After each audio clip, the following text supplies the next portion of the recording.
I built a factory that builds software while I sleep. All right, we're going to do something a little different today.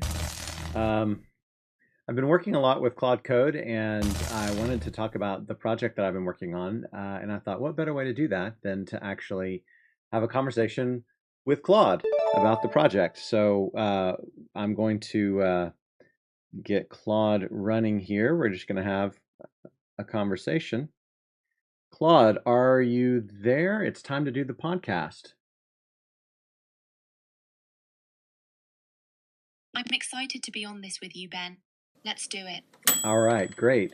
So, I overnight, yesterday, most of the day, or a lot of the day, and well into the night, I built a factory that builds software while I sleep. That's incredible. 3 features shipped to production without you touching them. Yeah, that's true. 3 features. So, walk me through what actually happened. You went to sleep and woke up to what exactly? Yeah, so the idea that I had was really that with an AI and a lot of what's happening in the building of AI systems is that they're using the AI to self-improve, and that in essence was the idea. So what I did in one overnight session, I went from a basically a broken Tmux based system, which Tmux is a kind of a terminal management system, to a fully autonomous software factory. And it launched agents, and by morning, 3 different features had shipped without me touching them. And the factory wrote its own specs, it reviewed its own architecture, it built the features, it tested them, scanned for security issues, wrote the documentation, and even filed follow-up work for the next round of changes that needed to happen. So I woke up to a prioritized list of decisions, and I pressed enter and confirmed each one, and it assigned those new features to be built in the factory that it had just built. So kind of an autonomous system. Right. So, you've got this pipeline running on its own and you're just at the review gate. But I'm curious, before you built this, what was actually broken about the TMUX system? Like, what was the problem you were trying to solve? Yeah, so the problem I was trying to solve with Tmux, which runs inside of iTerm, iTerm 2 is what I use on my Mac, is whenever I would close my laptop, then the session would disconnect. And Tmux solved that. So it keeps a persistent session. So I could put my Mac to sleep, I could open it back up, I could have a bunch of sessions running behind the scenes and wouldn't clutter up my desktop, and then I could kind of attach to each one. And I built some little scripts to help me manage those, and that was great. But it just got really overwhelming. And then I guess the key thing was I was having to kind of run the coding sessions across all of them. So I would have continuous conversations, as you know, Claude, with yourself, and have to manage all that. And it just was tedious and time consuming. So you had 15 Claude sessions just sitting idle in Tmux, burning API tokens, waiting for work that didn't exist. Yeah, That's yeah. I had 15 Claude sessions just sitting there, burning tokens. That's like having 15 employees on the clock just doing nothing, right? So I needed something that was demand driven, that would actually fire up one of these agents whenever there was something that needed to get done. that makes sense. So the factory only spins up when there's actual work queued. What does that work look like? Like, how do you feed it? Yeah. So what I did is I created just a series of folders because it was just the way that I kind of thought about how stuff needed to get done. And so in that series of folders, there are um, uh, basically, you know what? Let me just show it to you. I'm gonna switch over here. So this is this is the a little Mac app that worked quite well, and these are the folders, and this aligns perfectly with the folders that are on my desktop. So there's a triage, which basically is filled with things that I need to look at. It's their um, uh, tasks or bugs or security things. Let me just pop that open. Uh-oh,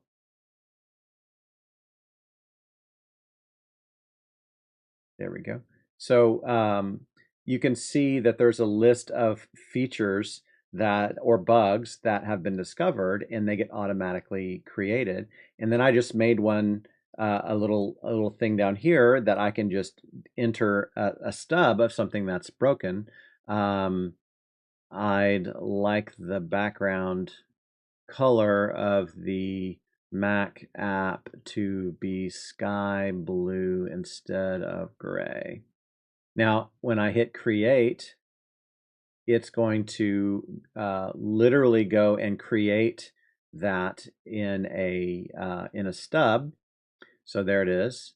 And then what happens is the system detects that there's something that's changed and it fires up an architect. And the architect takes just that very, very simple idea and then it writes it up into a spec. And let me see if I can just rush this one along.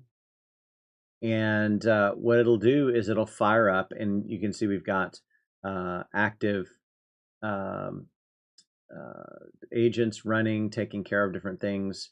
And of course, a live demo, it's not probably going to do it exactly as quickly and as accurately as I want to show you how it works. But that's essentially what it is I create a stub, or I can add stuff to the roadmap that I have. So I maintain a roadmap file for this project, and then I can go in the roadmap and I can add features there, and it will detect those and create stubs out of them. Um, in the triage section, these are, like I said, all the bugs. And then I have a little app that I run in the command line that basically loads up one of those, shows me what it is, gives me a recommendation, and I can say yes or no or tell it what to change. And then if I say yes, it takes one of those and moves it over from triage into stubs. So that's kind of how it works. So you're essentially the constraint in the system. You're the bottleneck where decisions actually get made. That's right. I'm not a developer, so the fact that I don't look at the code after it's written, really, I just don't have the knowledge to really understand all the stuff that's being created. So where I have control is over approving what new features are going to be put into the system. That's smart. So the AI handles all the mechanical work: specs, code, tests, security. And you're just deciding what's worth building. Where did that idea come from? Yeah, so it actually came from. So I read a book a long time ago by this guy, Elaru. I forgot exactly how to say his name. Goldrat is his last name, and it's called The Goal. And it's a business fable about a guy who runs a factory, and he was trying to figure out how to maximize the output of the factory, and things were piling up all over the place.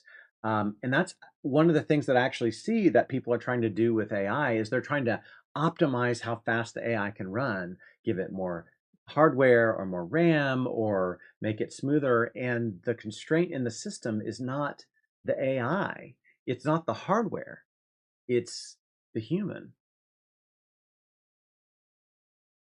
So you're applying theory of constraints to an AI pipeline. Theory of constraints.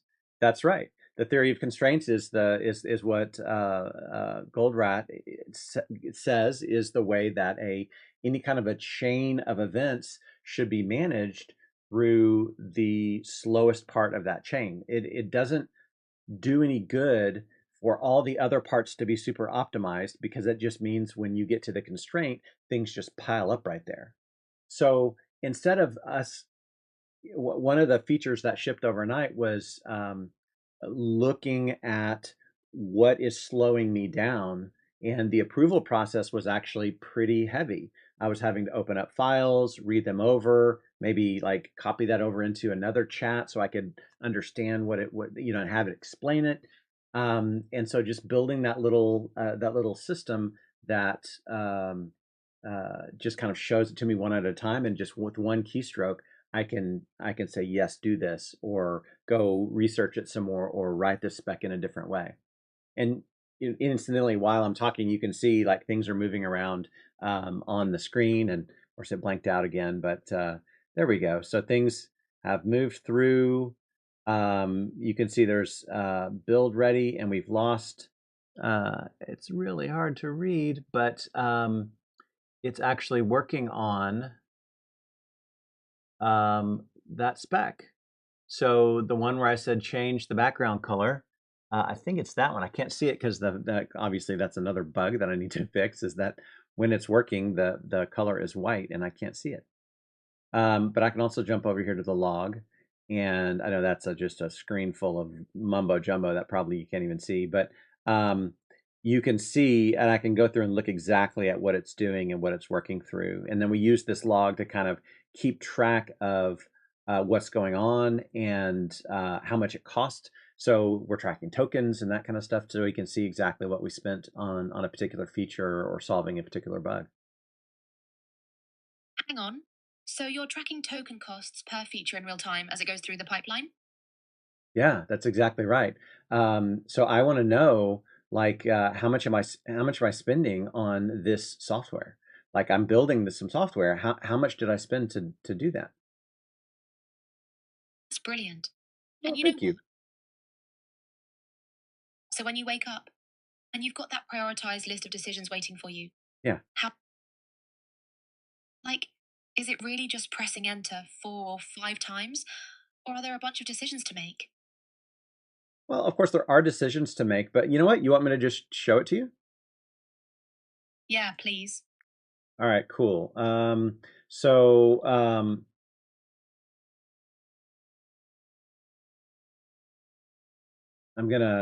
it's gonna take me just a minute to switch over my screen here, but give me just a second. Is there any question that you would like to ask me while we get that set up? Yeah, actually, when you're reviewing these items, how much context do you actually need?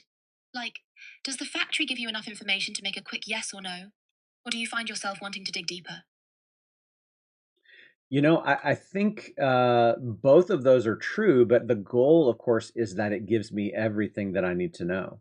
So, what I like when I first built this late last night, it was basically just showing me the triage ticket. So, like, here's the problem, here's a little bit of a description on it, and I was like having to do a lot of thinking, and I was like, well, I'm not the coder. What does Claude think of this thing that needs to change? and and it so I said, you know what, hey, why don't instead um why don't you analyze every ticket first, and then tell me what you think, and if you think this is something that needs to get done, is it important? And then the next step was, well, why don't you do that for all of them, and then just show me them in the order of what's most important. Um, and that was actually the breakthrough. Was so now what I see is this series of tickets that are um, and I've got it here on the screen now. Let me see, can you see all that? Yeah. So we've got I'm just going to go through some of them live. Maybe that's helpful. If it's boring, fast forward. So, all right. So here's what I have is the next triage. The source is the follow-up investigate the Dr. Bat's test failures. So this is a bug. Build report for pain content status detection. I'm not sure that's going to mean anything to most people, but here's the context. And then it explains what needs to get done. I'm sorry that's such a boring example, but that's what's coming up next. So the priority is medium low. We've already knocked out most of the important ones. And so it's now working its way through the ones that are less important. So I'm going to say suggest, and I'm just going to say approve. And when it approves it, it moves it over to the stubs. And from the stubs, I have a spec writer agent that opens that up and goes, okay, here's what needs to get done. I'm going to write a full spec for that. And then I have a team of agents review that spec, make it better, and then it goes to the ready to be built. So here's the next one. And all I did was I hit one character, and here we are on the next one. Triage item, no decision, press I for opus analysis. So there's no pre-decision, so it's telling me it didn't analyze it first. And so it says add auto pull request to Claude MD template variables table. The template variable is added to support the auto draft pull request feature, is not yet documented, da da da da. So it wants to create some documentation. Um, and that will make the overall system better. Of course, when other agents come in, or if I have other developers that are going to help me on the project, having this documented is important. So I'm going to say approve, and it moved it to the stubs, and now it's queued up in the factory. And now I'm going to go on to the next one, triage item. Again, no pre-decision. So just for fun, I'm going to say, hey, investigate this, investigating in the background.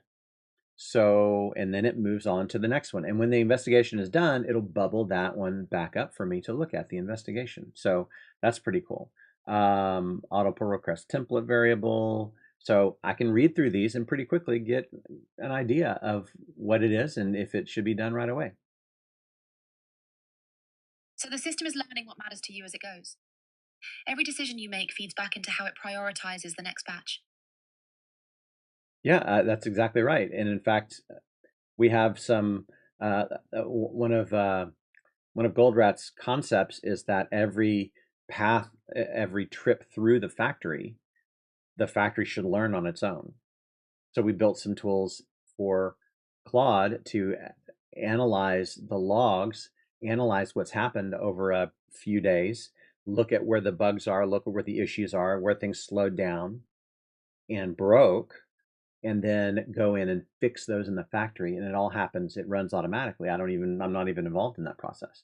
So my goal is, hey, can we get 2% better every day? Can the factory get 2% more efficient every day?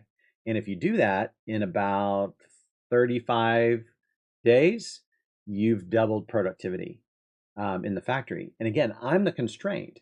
So if something breaks in the factory, I've got to go in and fix it.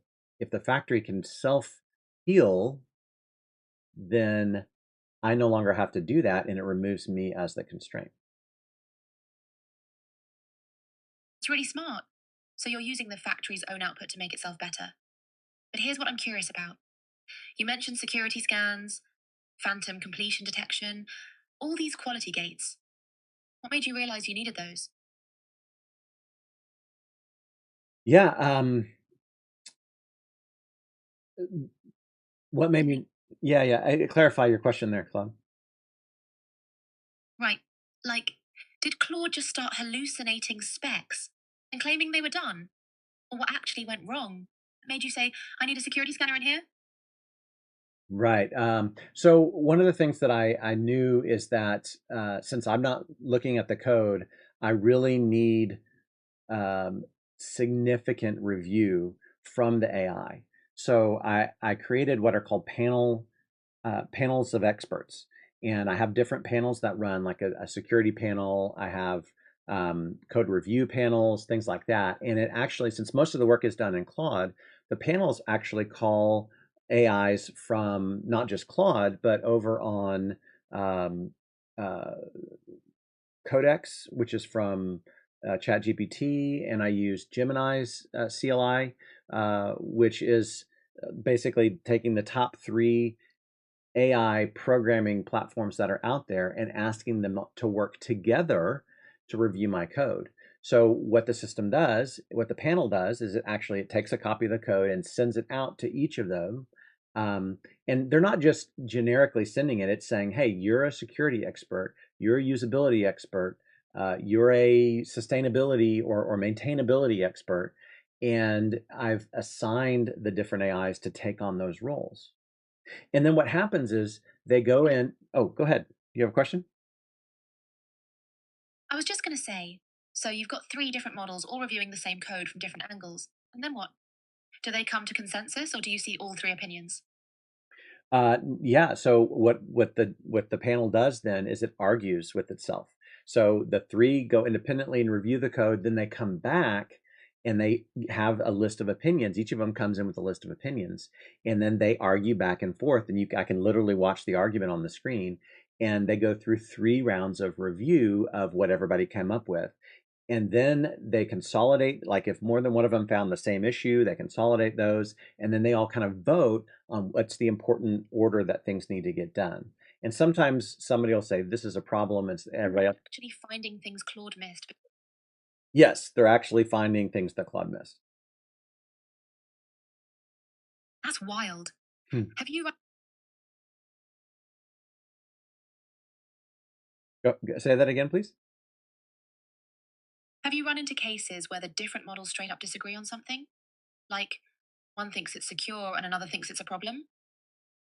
Um, Rarely. What's interesting is that if one of them comes back and says, "Hey, there's a problem here. This is insecure," Claude Opus will be like, "Oh, let me take a look at that." And more often than not, it comes back and says, "Oh, you're right. I just missed that," which is that's going to happen. So having them go through multiple rounds, so they'll say, "Here's all the stuff that needs to get fixed." I'll hand it back over to Claude. It'll go in and fix all of them. Then we run the panel again and we keep iterating on the panel until it comes back and everybody says, "Oh, everything, it's all good. It's all ready to ship."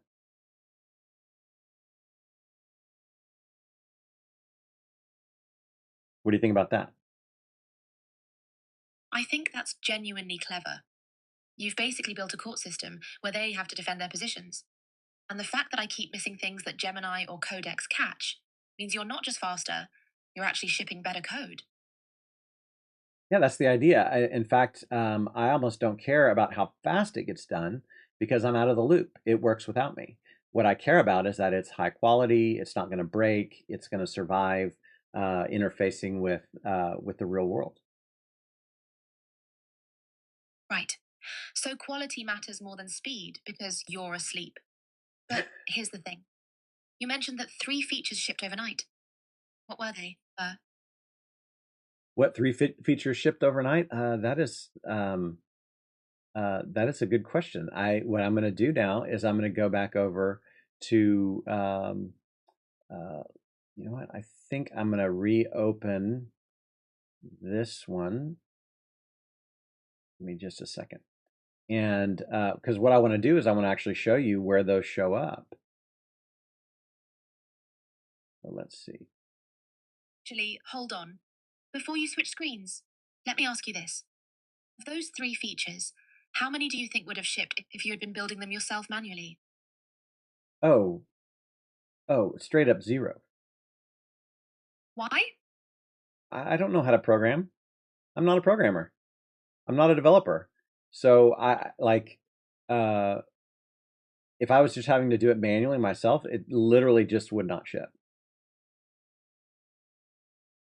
So the factory isn't replacing you, it's augmenting you in a way that makes you productive in an entirely new direction. That's exactly right.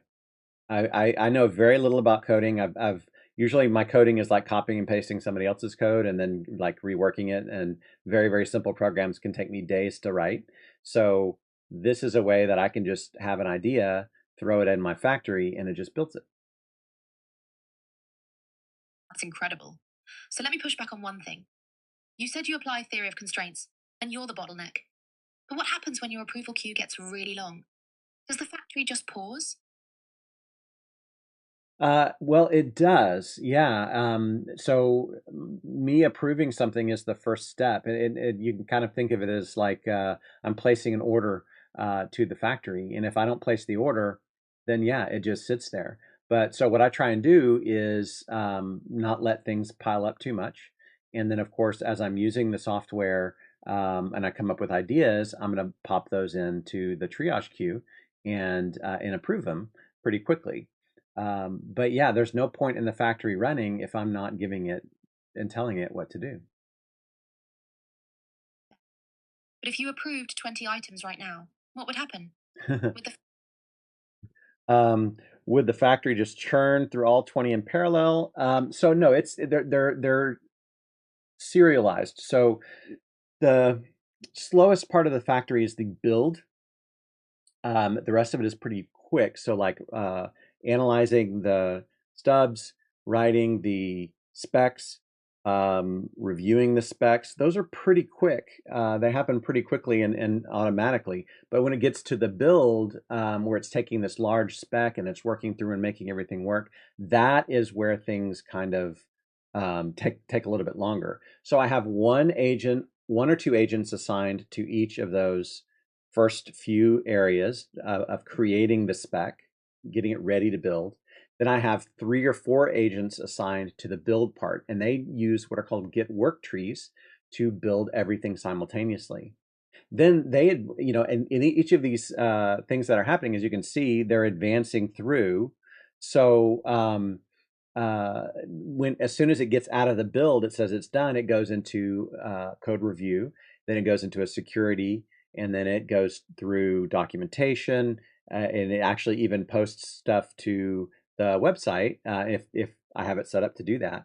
Um, so it goes all the way through, and then the final thing is it writes a summary of here's exactly what happened, and it moves all the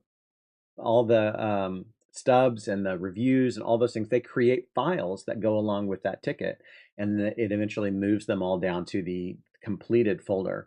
Um, so to circle back around, what did we ship last night? You can see it right here. A lot of the stuff that we're talking about is going to be in this list of the completed. So when it's completed, it shows up in this list. So stuck work detector, spec drift detection. So these are some of the things that we built in. We said we shipped 3 features overnight. We shipped 30, 40 features overnight. Hold on. You shipped 30 to 40 features overnight? That's not three. No, it's not 3. Um, it started out with 3 major ideas, but then it broke them up into smaller ones. And then as it built, Claude actually, one of the things that I ask it to do, something the panels do, is they go, okay, this is done. What would be the natural next thing that would make this even better? Or what would 10x the value of this to the factory? Um, and right now I'm just using the factory to build the factory, but I'm about to turn it on and use it to continue making the code for Coppermind, which is my CMO memory system. So the factory's product is the factory itself. You're building software to build software. Yeah, that's exactly right. And the better the software is, the better it becomes. It's self-improving. That's really smart. So you've got positive feedback loops compounding. But I gotta ask, in all those 30 or 40 things that shipped, how many actually worked? Like, did any of them break your code base? No, they all worked. Um, and of course, every software product has bugs in it. I'm sure there were some bugs that got written into the code that we'll discover, but we'll discover them automatically. The system has monitors, a watchdog, we call it, that constantly watches as stuff is getting done. And if something stalls or something breaks, it calls Opus and says, here's all the stuff that it was trying to do. And then this happened. And then Opus will analyze that and create a triage ticket, which then I will see. And then as I go through and say, oh, yeah, that is truly a problem, fix it, it creates the stub. And then the stub creates the spec, and the spec creates the work, and the work creates the review, and so on until that bug is fixed. And there is a um, uh, bias in the system toward fixing bugs and security problems before it will create new features. So bugs bubble up immediately and jump the queue. That makes sense given you can't review every line of code. Yeah, that's exactly it. So they jump the queue because I would rather the code be more stable and work the way that I expect it to than to add any more additional features. Right. So let me zoom out for a second. You've built this thing. It's running. Bugs are getting caught and fixed automatically. What's the one thing you wish you'd known before you started building it? Hmm. The one thing I wish I'd known before I started building it. Um, yeah, you know, so this is not the first version of this tool. So I really kind of focused on um, just the building part. Like I just wanted to explain stuff and then have it build instead of breaking it down into kind of the software development workflow. Um, we've spent 50 years defining how software ought to be developed, and so I just kind of skipped all that and went straight to, hey, build some stuff for me.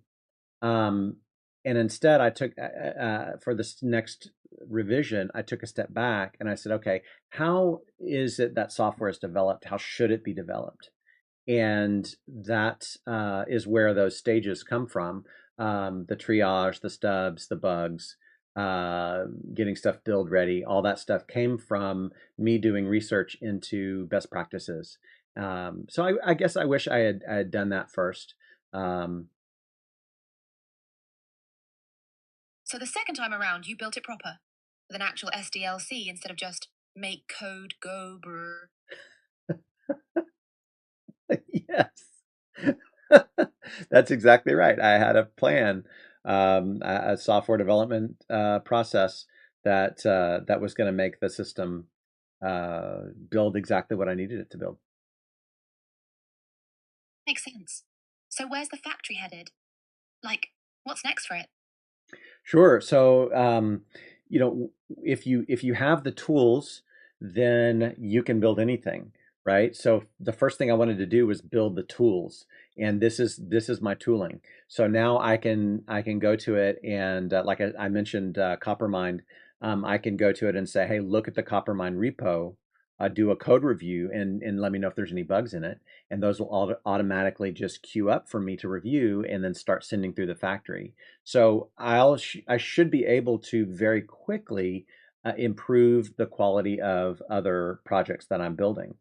And then, of course, if I come up with a new idea, some new piece of software, I can just start a new repo, point this factory CM factory at it, and then say, hey, here's what I'm trying to do. Can you help me to spec this out? And it'll call up a software architect and help me spec things through.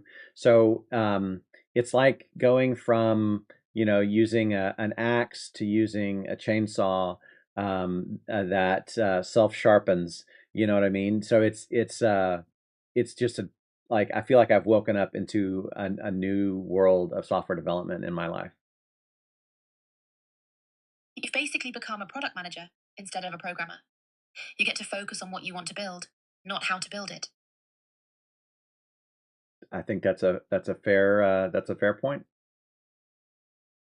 It's wild, Ben. Congrats on shipping all that overnight.